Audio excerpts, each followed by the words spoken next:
3 films vraiment sympas qui donnent le sourire jusqu'à arriver à une scène qui va tellement te toucher que tu vas te mettre à pleurer. J'aurais pu mettre la quasi-intégralité des films Pixar. Un des meilleurs exemples serait Toy Story 3 avec son final, parce que c'est un final qui parle à tout le monde, qui a été un peu cassé par le 4e volet, mais c'est justifié, si vous voulez on peut en parler plus tard. Non, pour cette vidéo, mon exemple sera Coco, que je ne peux pas revoir. J'ai tellement pleuré à la fin, je veux pas revivre ça en fait.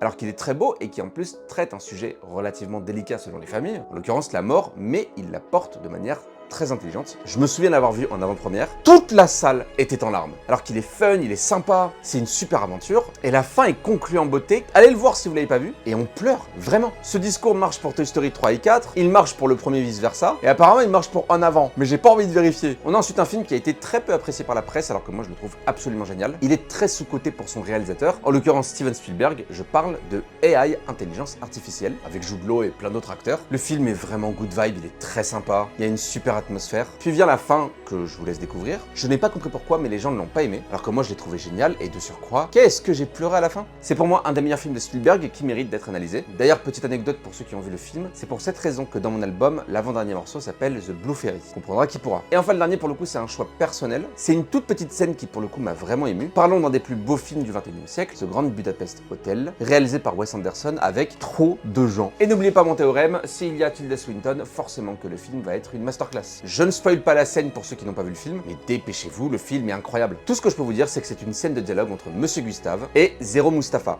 Oui, il s'appelle Zéro Mustapha. La scène est inappropriée dans le contexte, et c'est pour cette raison qu'elle est touchante. J'attends vos retours, et on se dit à demain pour une nouvelle vidéo.